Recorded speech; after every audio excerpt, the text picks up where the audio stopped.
komite sekolah itu alat legitimasi si sekolah MA nyokotan duit di orang tua siswa. Ada pungutan. Negara di mana? Kelompok tengah juga orang tidak punya akses terhadap ruang-ruang pemerintah. Kasus pendidikan misalnya, SMK, kewenangan provinsi, seolah-olah ketika ada kasus di level SMA, memang ini cilaka teh rakyat Garut. Negara menjamin pendidikan rakyatnya. Jadi kurang ningali anggota dewan anu 50 teh jiga makhluk astral gitu. Nyelamatkeun marwah DPRD gitu, sebagai sebuah lembaga Dan tidak melaksanakan itu adalah pelanggaran.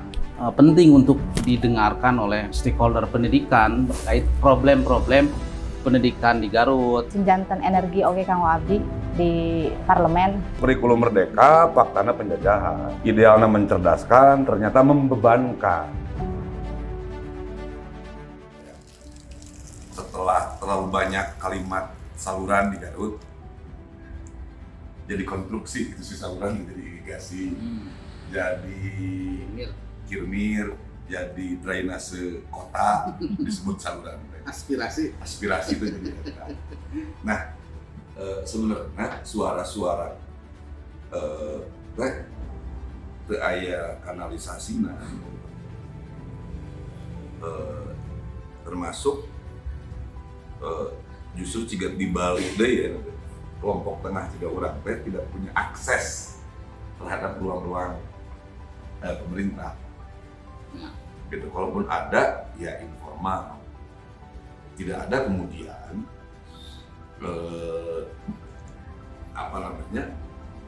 sebuah proses, misalnya gini, kalaupun ada istilah reses gitu ya di dapil, salah namanya mekanisme DPRD.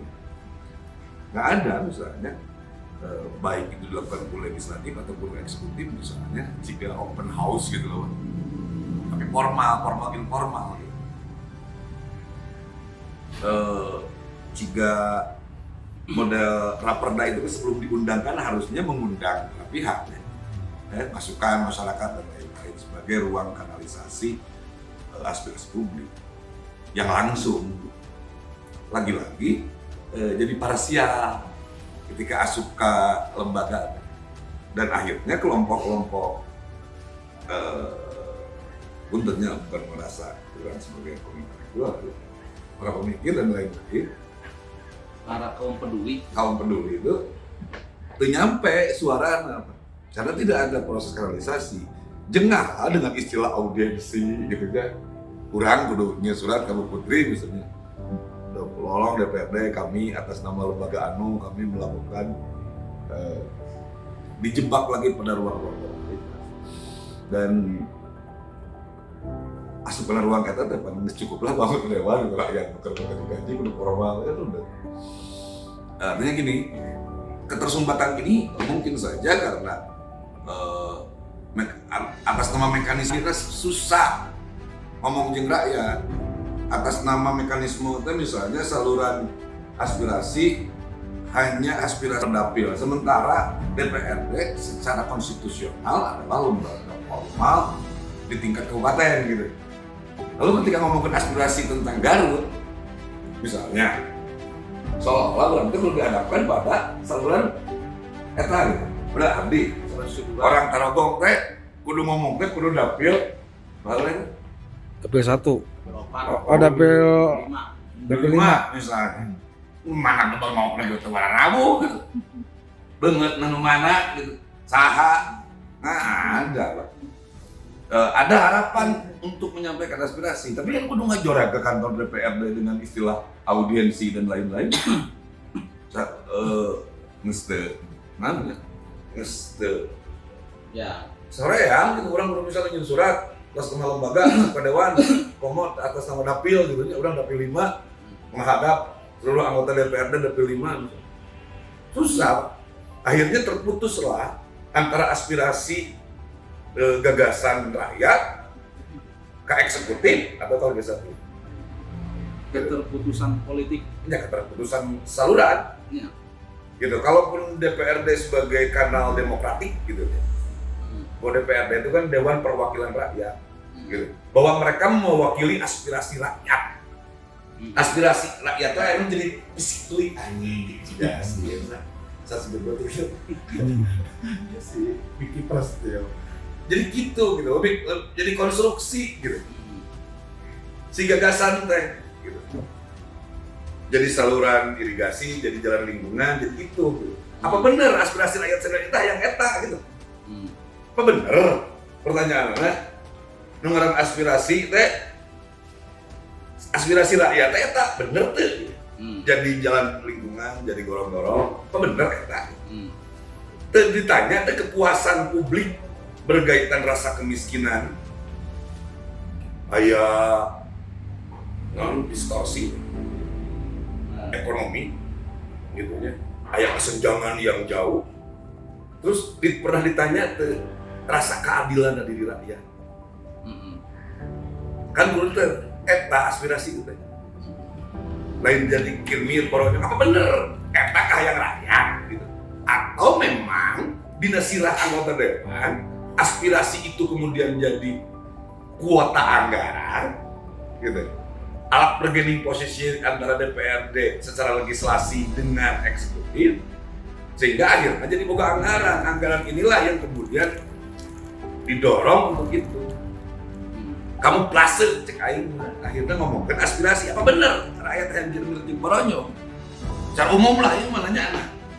Atau jangan-jangan memang dewan ngesayang gitu, begitu menang anggaran nyen boronyo sok maneh nyen jalan lingkungan sok maneh, jadi lain aspirasi rakyat. Memang DPR geus ngupload boga anggaran sakieu aspirasi disebut aspirasi sok maneh nyen maneh mah jalan lingkungan maneh jadikeun kirmir sia jadikeun naon. Atau memang benar-benar aspirasi, mengaspirasikan harapan-harapan rasa ketidakadilan, di mana angka kemiskinan tinggi, di mana resources jomplang, rasa kemanusiaan itu. Eta cek abim katinggalina salah seriusna eta akhirnya kita merasa ningali anggota dewan Bu Putri putarnya. Saya Bu Putri. Ningali anggota dewan, ulang cikin ningali alien gitu. Asing ini buat aing gitu. Si alien itu makhluk di mana gitu masuk. Jadi kurang ningali anggota dewan anu 50 teh ciga makhluk astral gitu. Dongengna teh ka hati urang. Apa yang dibahas oge teu ngarti jeung teu nyaho. Gitu. Urang ningali anggota dewan termasuk Rudi Gunawan jeung si Helmi, Pak Helmi puter. Pak Rudi Gunawan. Urang sarua ciga ningali masuk astral apa? Ciga naonnya ningali alien gitu. Ya. Apa yang mereka bahas, apa yang sedang mereka rumuskan, benar itu. Asli. Ya, minimal, yang jelas kata bangsa abdi pribadi lah, rakyat. Kurang terbuka saluran, menyalurkan aspirasi. Terus kemudian apa yang mereka bahas, juga kita nggak tahu. Sidang paripurna tentang sesuatu, publik ngerti. Komodo ya rakyat orang komor gitu ya, akhirnya kelima gitu, tukang ojol gitu, kurang wae nu sedikit melek gitu ya, melek informasi apa yang mereka bahas, apa yang sedang diomongkan, nya nggak seorang sih ningali monyet belum kelapa lah gitu dewa dewa berarti ini, pada akhirnya untuk berstatement pun karena takut kobe, tentunya udah asing dah, ini kalau asing menjadi komentar apa? Pada akhirnya nggak pernah ada irisan. Secara pribadi orang Agus Alfas di DPRD, irisan. Tiba heula ada pada akhirnya, gitu. Hanya momentum bus politik bisa. Benar. Udah baru periode ini, orang tidak pernah melihat DPRD secara kelembagaan, secara institusi benar-benar menjadi saluran aspirasi demokratik rakyat. Aing meninggal. Pernah meninggal. Gitu. Walaupun aya, ya mereka teh yang di demo gitu. Karena aya komunikasi antara DPRD jeung rakyat gitu. Kalau misalnya ada istilah bungker ke lapangan gitu, anjing gitu, apa yang kena dukul lah, ngerap duit. Nggak lagi. Duit apa itu? BOP gitu, hanya memiakan duit, gak tahu kok substansinya nggak dapat apa-apa. Enggak, itu ada mah hanya seremonial saja. seremoni we datang ngadapil siga nu cuap eueuh lah fakta apa merespon menyerap harapan rakyat eueuh lah gitu mau kosong.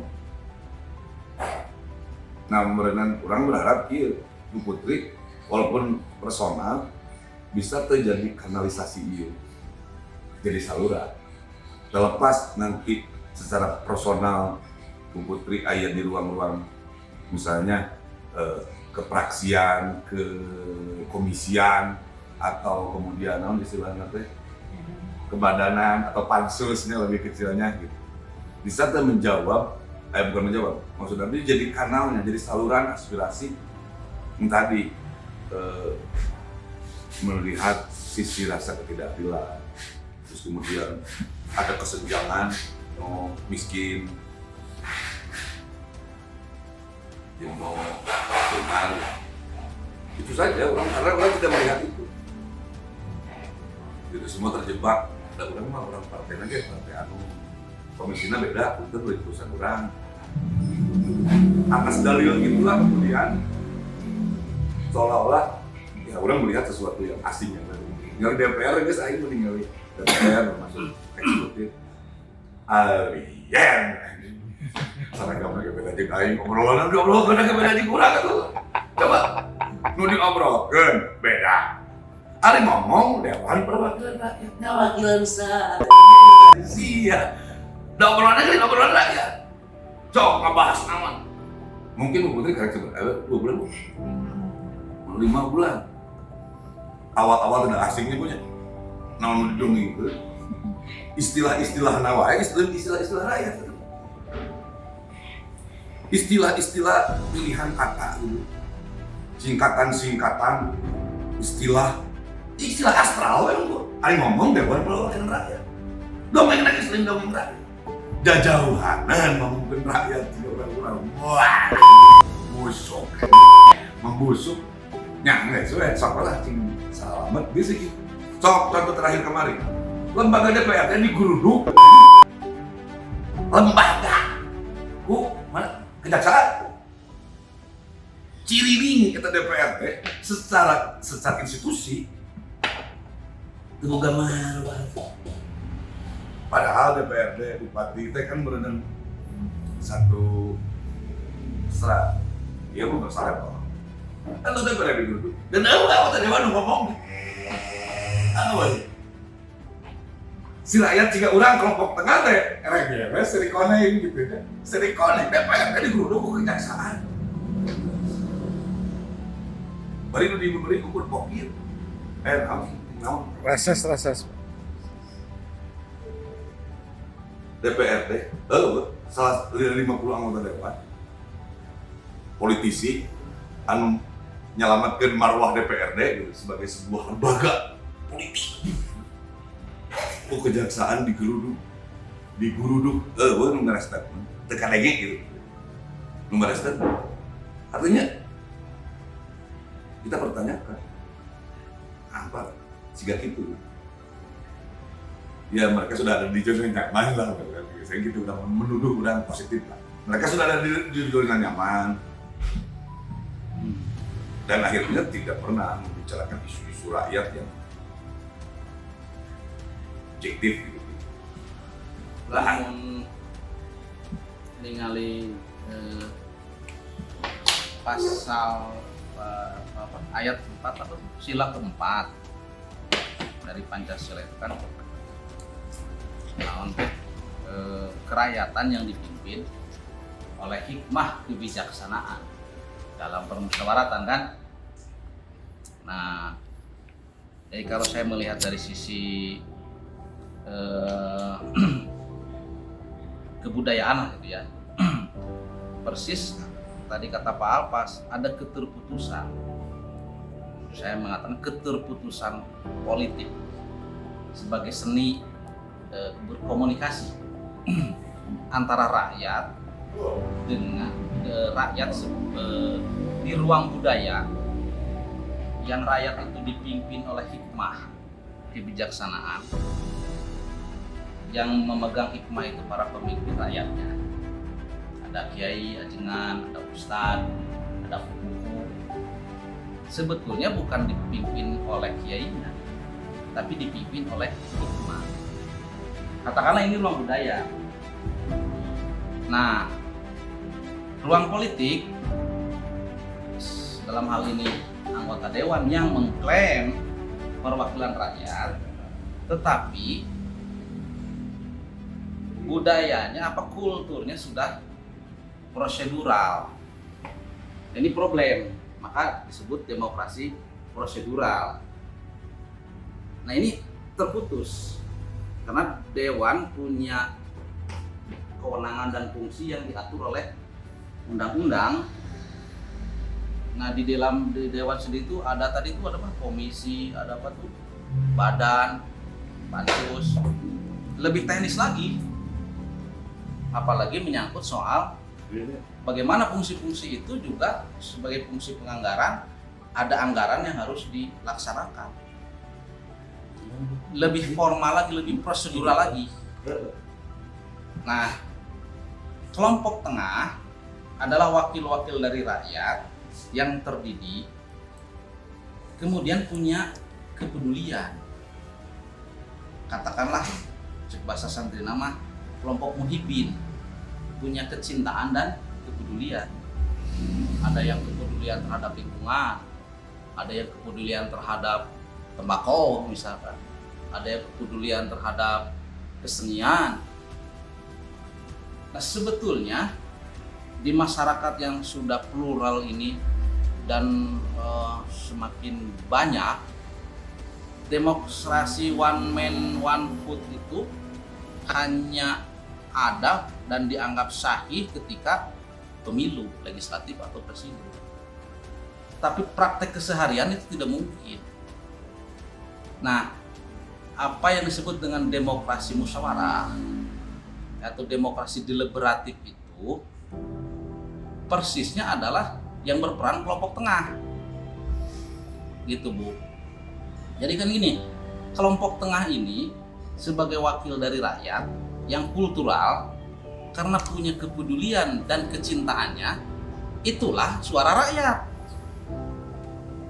Nah, maka dalam hal ini harus tersambung komunikasi baik antara kelompok tengah yang dari rakyat ini, yang para budayawan ini katakan berasal dari kebudayaan yang dipimpin hikmah itu, dengan lembaga politik. Itu tidak bisa diterobos oleh formalisme politik, oleh prosedural politik. Itu bisa diterobos oleh kebudayaan, komunikasi. Makanya musyawarah kan. Musyawarah itu kan term budaya, term agama. Nah, ini terputus. Jadi aspirasi itu harus terkandangkan gitu, dikandani. Dapil misalnya. Karena dewan ya bukan hanya di level daerah, termasuk di pusat. Ketika ngomongin macam itu. Ya, lembaga politik, ruang politik itu sudah terlalu formal, terlalu prosedural, tidak ada kulturalnya. Dan itu menempel pada tugas dan fungsi para pejabat politik. Dan mereka mungkin harus melaksanakan itu karena ini perintah undang-undang. Dan tidak melaksanakan itu adalah pelanggaran atau bisa kena hukum. Makanya di sini perlu kapasitas lain bagi anggota dewan untuk melampaui itu, menjadi komunikasi dengan kelompok tengah minimal. Karena kelompok tengah ini dia punya kepedulian, dia punya kecintaan, dia punya data, dia juga mungkin lebih spesifik menggeluti kepeduliannya. Contoh yang peduli lingkungan, dia lebih menggeluti, lebih fokus, punya data, punya pengalaman. Nah, ini harus ada saluran ngobrol. DPR di luar prosedural bisa komunikasi teh iki lamun di demo aja. Baru aya istilah komunikasi tinggal rakyat. Yang kedua, kalau ada kasuistik gitu, baru terjadi komunikasi. Tidak ada gitu tindakan preventif secara politis misalnya atas kebijakan-kebijakan yang dianggap rawan teguh di daya mau lah gitu. Karena nggak lagi aspirasi.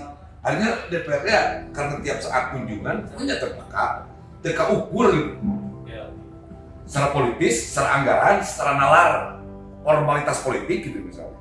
Dapil hiji tiba-tiba ke Banyire, Cimanuk, tak ketinggalan itu tuh. Aya kesadaran politik loh. Ayo kita diskusi bareng gitu. Jadi sini lah, bisa kita ngomong kapasitas. Ruang publik politiknya nggak ada gitu. Ruang publik politik. Artinya semua terkanalisasi atas nama dapil, atas nama lain ruang urang gitu, lain komisi urang gitu. Itu kemudian menjadi seolah-olah sekat gitu. Padahal manehna teh boga panon sarua, boga ciri sarua. Cek aing sia mata dewan teh. Ningali gunung bea, ningali tangka mesti tuaran, ningali kemiskinan loba. Ningali angka pengangguran batak. Urangnya olah manehna ge boga da sarua siga urang lah, boga pikiran eta gitu, bisa mengakses eta. Cuma lagi-lagi cek urang teu boga sense of crisis ketinggalin teh. Bukan hanya DPR, dan yang termasuk yang situ. Sense of crisis bahwa rasa kemanusiaan leungit gitu. Padahal urang nanya, lemah-lemah selalu boga panon juga urang. Bisa ningali aya kegelisahan, bisa ngadengi ngejerit rakyat gitu nya, BBM naik per tanggal berapa sebenarnya.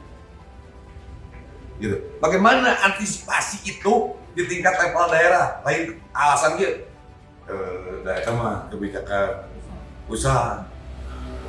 Antisipasinya apa? Proteksi bahwa negara menjamin segenap tumpah darah. Kasus pendidikan misalnya, SMK, kewenangan provinsi, seolah-olah ketika ada kasus di level SMA, oh ya, memang ini cilaka teh rakyat Garut, itu rakyat Zimbabwe. Artinya ketika itu menjadi dalil-dalil menghindar dari persoalan. Setawuran pada itu pun benar. Iya kan gini. Regulasi kamu pun dari mana? Jadi kan gini, ini ruang politik dengan mekanismenya, dengan prosedur-prosedurnya diturunkan dalam undang-undang menjadi cara beradab, cara berpikir. Jadilah kebudayaan. Ya faktanya gitu. Urang kadang tadi walau sariwat ya. Kasus SMA karena SMA tidak lagi di bawah Dinas Pendidikan Garut, urang pernah ya Pak, masukkan budak ke SMA, mau mahakeun ke salah satu kepala Dinas Pendidikan di Kabupaten Garut. Kang cenah punten da SMA mah bukan ranah daerah. Alasan itulah gitu. Siga nu bener gitu ya. Ke rakyat awam mah pasti seolah-olah terjawab. Ya, Atas nama prosedur eta teh. Fakta anu gelisah. Anu tidak tidak merasa keakomodir sebagai rakyat Garut. ya bukan gini Pak. Ngomong ke DPRD komisi aktif kan. Gini, Waduh jangan. nah si konstruk berpikir formal, prosedural itu menjadi cara berpikirnya. Nah ini yang problem. Itu DPRD Kabupaten Garut. DPRD Samarang. Problem gini, di atas dia sebagai pejabat, Bupati sebagai anggota dewan, dia sebagai kepala dinas, dia sebagai bupati, dia adalah manusia. Nah, itu kita sebagai manusia itu Pak, urang mau kamarin persoalan kebudayaan. Ini Jadi dari gini asup Pak, sekolah anyar. Bahwa sekolah teh hak seluruh anak bangsa ya. Ngeri ya. Ngejualan daging ibu, daging kurban. Keur meuli sepatu. Keur meuli buku dan urang ngeri kieu. Ieu mah wakupon. Dagingnya dijual ke pasar, ke tukang bakso, daging sapi. Keur meuli buku budak. Sekolah. Udah ulang ya aja. Udah mun leuwih ulang rezeki aing aya sodako. Jadi kan dia ulang ngomong bernegara. Betapa mahal urang sebagai orang tua lah. Jadi ngomongkeun batur mah terlalu subjektifnya. Urang wae daftar sekolah budak teh tahun ieu anu ka SMA hiji, anu kuliah ke hiji, anu di SD angkana. Wow. Urang sok kieu nya, geun lah urang mah sakieu mah rada mampu. Cing, eta jelema nu diharapkeun urang secara ekonomi. Sementara kan narasi pendidikan misalnya bahwa 20% anggaran APBN disalurkan ke sektor pendidikan, baik itu anggaran DAK atau DAU, kemudian ditambah dari kartu Indonesia Pintar, terus layarnya kan mana naik kan? Dan orang ini realitas, ayah sih lebih bere gitu. Ayah ada yang oke sedang menang beasiswa GIP sih, bener ya? Ayah ada yang ini, cuma mayoritas jelema begitu daftar sekolah parah, dan orang menyaksikan kegelisahan dia di kelompok tengah ciga atau di rakyat, kan dari SD masuk ke SMP gratisnya. Tapi kan mulai seragam, mulai baju, seragam mulai sopan atau batik, seragam olahraga, jangan sampai tunda perlu aku. Ayo nulis spek topal atau ke SMK ya. Sejuta kan berapa? Beban-beban iya kan dibebankan negara. Sementara negara ngejamin wajib pendidikan dasar 9 tahun. Di SD naik ke SMA pun nama langsung, gitu ya. Ada kelas genap langsung naik kelas 7 sebenarnya. Jadi kan di situ ada beban. Ganti seragam, ganti naon. Enggak, saya cek aing SD 8 tahun itu sekaligus. Namun kudu aya jeda lah. Di situ bebannya berat nih. Setahu orang ya. Komo di SMP ke SMA, anjing uang bangunan rata-rata. Yang kayak choice, aing pengalaman. Di salah satu SMA di Kabupaten Garut, SMA favorit. Sodako teh, non sudah lagi. Iya, non bayar uang bangunan. Itu atas nama komite. Jadi si komite itu kan jadi komprador. Alat pemukul lembaga pendidikan, Bu Dewa. Jadi si non komite sekolah. Komite sekolah itu adalah panjangan tangan si sekolah itu. Kan belum si komite sekolah tadi dipilih orang tua siswa dan idealnya mengaspirasikan keluhan-keluhan orang tua siswa. Faktanya si komite sekolah itu alat legitimasi si sekolah enak nyokotan duit di orang tua siswa. Jadi si uang iya pun atas ini lah nggak sebaik udah bahulah dibayar pun. Si muka hiji 6 juta gitu berarti. Nuka 2 5 juta, nuka 3 4 juta ki choice namanya. Ayo nama di salah satu sekolah, anak saya di situ, ibunya yang rapat, saya nggak kebetulan berhalangan. Choice-nya itu maksimal 12 juta, minimal 5 juta. Nah ini problem. Tadi itu betul. Dan yang mengundang itu komite sekolah. Problemnya di mana? Kalau rapat mesti tentu. Ya. Boleh musyawarah lah itu mau plase. Ya bahwa negara menjamin pendidikan rakyatnya. Gitu. Coba cek di mana-mana juga gratis. Artinya prinsip itu kan gratis karena ini fasilitas negara buat mencerdaskan anak bangsa. Apalagi ada kewajiban berapa 12 tahun kan. Yang mewajibkan harus memfasilitasi.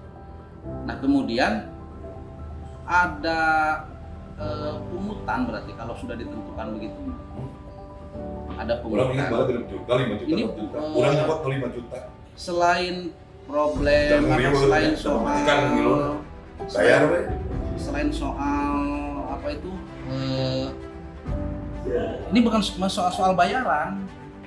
Apalagi tadi ada kasus misalkan Pak Alpas saya masih mampu, tapi apakah yang lain itu sama seperti Pak Alpas?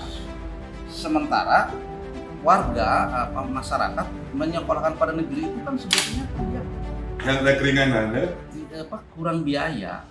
Kurang mah budak kurang teh SMA kelas 2 kakarek gratis. Kan sebelumnya bayar nih. Nggak tahu ini masih gratis kan? Apalagi Dulu mah 450.000 bulan. 2 tahun yang lalu. Orang tua itu kan banyak anaknya. Pilihannya kan ke sekolah negeri dengan kualifikasi dia mungkin lulus tes atau apalah. Dulu mah waktu saya manem kan. Bukan persoalan duit tidak punya duit, ini rasionalnya bagaimana? Apalagi tadi ada kasus, mungkin yang lain lebih. Tapi kita mengejar rasionalnya gimana? Karena prinsipnya harus gratis. Nah, kalau ada pungutan sudah ditentukan begitu, pasti pilihan ada ranknya dari rendah sampai atas, itu kan sudah ditentukan. Kalau sifatnya tidak ditentukan, bahwa mungkin dalam satu sekolah itu ada yang kaya dan ada yang sedang dan ada yang tidak mampu, bahwa komite sekolah bisa berkoordinasi dengan orang tua itu untuk semacam partisipasi dalam bekerja sama, berpartisipasi mengembangkan pendidikan anak-anaknya di sekolah itu untuk kualitasnya.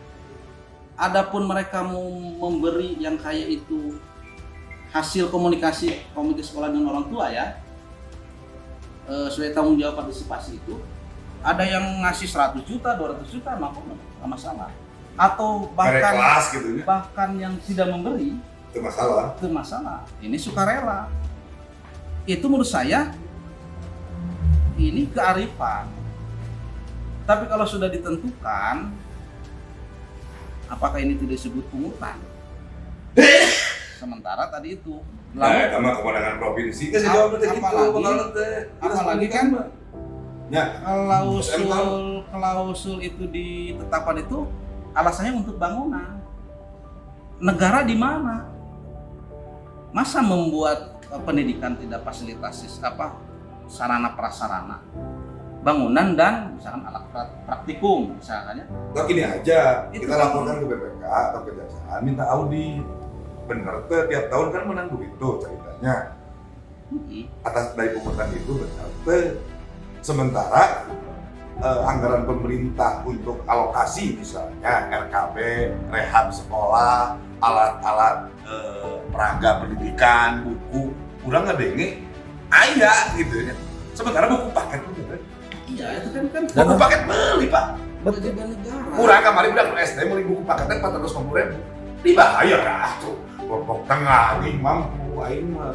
Nah maksudnya seberapa bisakah puntennya ekonomi di bawah abdi punten ki. SD kamari imah anyar kene. Budak can bisa ngesian PR da buku paketna can ditebus. Ieu mah fakta gitu. Nah cerita iya ketika orang ngomong keluhan pribadi kan najis. Ini persoalan publik, lain curhat orang gitu. Ya, nalar sehatnya gimana ini harus. Tapi begini, soal kelembagaan nggak mau ya. Intinya gini, yuk sok kalau menuju bareng.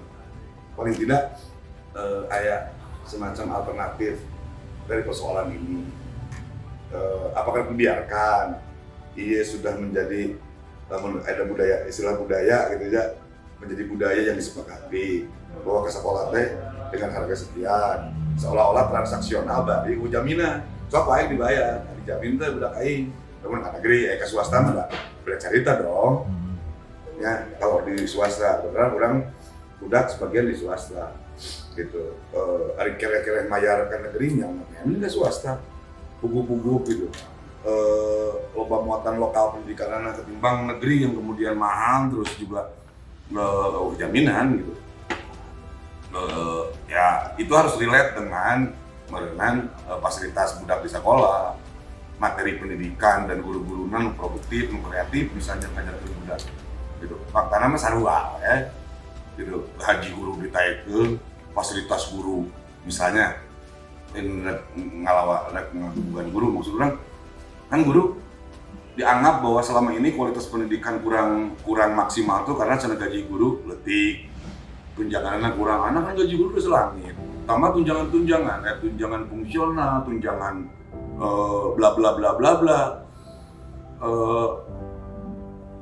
Apakah berdampak pada kualitas pengajaran? Kan selama itu kritiknya itu guru cerita concern ngajarnya karena gajinya letih gitu, guru-guru negeri. Maka guru di tahun sepadahal itu kan ditaikkan gajinya. Saya nggak tahu berapa sekarang gaji guru. Itu kan akhirnya si guru ini kan menjadi cita-cita loba orang ingin menjadi guru, bukan karena faktor ingin mencerdaskan bangsa, brother. Ini kayak gini padang. Kan ini juga problem hari ini. Dulu letik gaji berdampak sama karunya Pak Guru. Beres ngajar, ngojek untuk menutupi kebutuhan keluarga. Ayo kan. Semua tunjangan sudah dikasih ke guru. Gaji ditaikkan. Pertanyaannya, apakah relate dengan kualitas pengajaran si guru? Kamu giliran telat misalnya tunjangan, bajeng, jajak, demo, guru-guru teh. Kan baheula mah aktif di sungkur demo teh. Ayeuna nama guru aya bisa demo karena gaji tekor atau telat dibayar. Giliran misalnya pemerintah full gaji guru, berdampak tuh pada kualitas pengajaran murid. Fakta lo bakal guru nu ulin pengkolan anjing, jajan budak tinggalkeun, CBSA teh cuy budak cina anteng anjing. Kan itu persoalan relate tuh. Gitu. Dengan gaji yang besar dan tunjangan yang diberikan kepada para guru. Ya iya mah lain rek memaki guru-guru man itu mah kan fakta Pak. Baheula cenah guru teh leutik gajina. Ayeuna guru geus gede gaji. Seberapa tanggung jawab mendidik anak-anak? Di balik Covid mah, kamari 2 tahun, nah akan gaji buta, lah. Nah yuk pasca Covid, recovery pendidikannya seperti apa? Recovery-nya seperti apa? Terus kesadaran di tingkat daerahnya, karena pusat di Cinadim mah. Jadi Garut itu kumaha? Da SD di Garut. Kemudian ngomongin perguruan tinggi, ke rumah negeri, negeri di Garut, sekolah negeri. Di SMA, di SMK, perguruan tinggi, anjrit. Swasta di. Kan lain cerita. Nah, di level eta mah selain dari cerita. Saya selalu Pak Alpas berkaitan dengan komisi. Abdinya hanya sebagai anggota di komisi itu, jadi kumaha pimpinan. Gitu. Tapi kalau misalkan Abi kerja sendiri, ya teranglah dengan seperti asingkan kan. Siap saja kalau atas nama rakyat karena itu tugas fungsinya, anggota dewan juga. Alhamdulillah Abi terus bikin kegiatan terkait pendidikan, adanya sumbangan DSP yang mengatasnamakan sumbangan gitu. Padahal mah kalau sumbangan mah partisipasi hanya seikhlasnya gitu kita juga kan banyak dari antara orang tua siswa yang kurang mampu. Gitu. Iya. Tadi tuh ini tugas komite mengkomunikasikan berkaitan apa itu sumbangan atau pungutan. Kan sebetulnya tugas komite kalau mau membantu sekolah alma mater para orang tua yang menyekolah anaknya di situ. Dan itu tidak ditentukan nominalnya, artinya ada yang partisipasinya besar karena ini menuntut tanggung jawab atau kepedulian lah. Dan di situ kan bisa ada semacam sedekah dari yang kaya buat yang kurang mampu. Nah, itu musyawarah bagaimana komite bisa mengkomunikasikan itu. Nah, bukan komite mengundang orang tua, kemudian disampaikan itu, kemudian dibuatlah nominal minimal, nominal maksimal untuk sumbangan pembangunan. Nah ini masalah, karena prinsipnya gratis. Gitu. Bangunan kan negara harus membangun itu infrastruktur sarana prasarana sekolah negeri sebagai jaminan negara untuk mencerdaskan itu Nah, saya kan gini, kalau saya membayangkan, kalau saya kepala sekolah atau saya komite, saya berpijak pada prinsip tidak ada pungutan, itu gratis. Kajian sekolah butut lah, kajian alat praktikum eueuh, tinggal laporan ke negara yang akan membangun. Kan ini kalau saya mau bermain peran misalnya, saya mencoba saya kepala sekolah dan saya ke komite gratis. Nah, untuk menampung partisipasi orang tua, sebagai kepedulian kepada anak-anak kita yang saya akan rapat, saya akan usulkan bagaimana kalau ibu bapak berpartisipasi, dan itu sukarela gitu. Sifatnya sukarela sebagai bagaimana sekolah dan anak-anak kita itu tanggung jawab bersama. Gini, saya menyekolahkan anak di suatu sekolah negeri. Saya sebagai orang tua mau dong saya berpartisipasi bagaimana sekolah anak saya itu bagus, menghindari segi sarana prasarananya, dari segi kualitasnya, kualitas lulusan. Mau dong kan saya diajak. Nah, itu tugas komite sekolah, membantu sekolah mengusahakan itu, termasuk sumbangan sukarela. Nah, apalagi misalkan saya berkemampuan lebih, pasti dong saya mau. Itu mah setiap orang punya sisi sedekah. Iya, konfirmasi sama Pak Agus tadi di obrolan warung kopi ini, tapi sungguhnya penting untuk didengarkan oleh stakeholder pendidikan terkait problem-problem pendidikan di Garut, kualitas, sumber daya manusia, tenaga pendidikan dan organisasi pendidikannya, kemudian juga sarana prasarana. Cuman satu yang lagi tren atau lagi sekarang soal dana sumbangan pendidikan itu. Nah, ini menurut saya perlu ada diskusi ulang lah dengan para pihak. Nah, mudah-mudahan Ibu Putri yang hadir ngopi di sini sore ini itu juga bisa mengkomunikasikannya ke teman-teman di legislatif dan para pihak yang terkait dengan itu. Tentu kami ini mungkin tidak hanya obrolan kopi ini ya, mungkin nanti ya kami akan punya inisiatif untuk berkunjung silaturahmi. Itu saja dari saya. Terima kasih. Saya mendengar, kurang di akhir-akhir tahun inilah,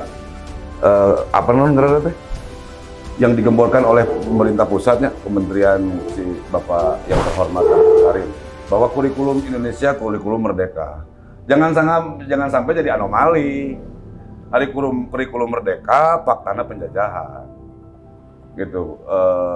Pendidikan idealnya mencerdaskan, ternyata membebankan. Itu kan persoalan serius.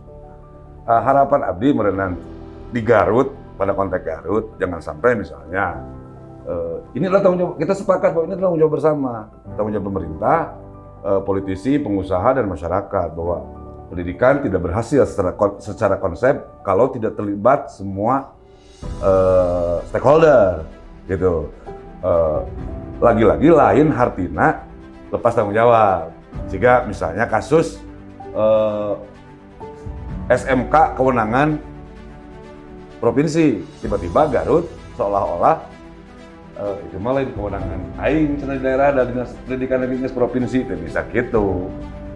Jangan berpangku tangan, bahwa itu tanggung jawab bersama. Nah, Teh begitu, terus kemudian kebenaran Teh Putri, Bu Putri sebagai legislasi yang kemudian ada di Kekomisian Pendidikan, harapannya adalah bagaimana mengejawantahkan bahasa pemerintah misalnya antara spirit undang-undang dan praktek di lapangan ini selaras, gitu. Kurikulum merdeka, bagaimana ngebangun karakter anak bangsa, cenah. Pendidikan yang membangun karakter anak bangsa, pendidikan yang membebaskan, merdeka adanya. Namun teori nanti malah mah pro player tadi kan gitu. Pedagogi of the oppressed. Gitu. Pendidikan yang membebaskan. Gitu. Pendidikan yang tidak menindas sama dengan kurikulum merdeka kan kudu teh gitu. Jangan sampai tema besarnya secara nasional kurikulum merdeka, faktana ada kene eksploitasi gitu. Aya kene pungutan liar sama dengan penindasan dan penjajahan. Pen sakitu ti kuring Agus Alfas, cagrampes. Wassalamualaikum warahmatullahi wabarakatuh. Ya, hatur nuhun ka Kang Alpas selaku aktivis HMI Garutnya, teras ka Kimaher. Hatur nuhun pisan terus biasa ngobrol sareng abdi gitu. Hatur nuhun oge kana masukan anak, insyaallah kitu abdi di konfirmasikan gitu terkait permasalahan pendidikan ya di bidang komisi abdi. Nya masukan-masukan tadi nya sinjanten energi oge kanggo abdi di parlemen. Sakitu mungkin nanti abdi mah notifikator. Wassalamualaikum warahmatullahi wabarakatuh. Waalaikumsalam.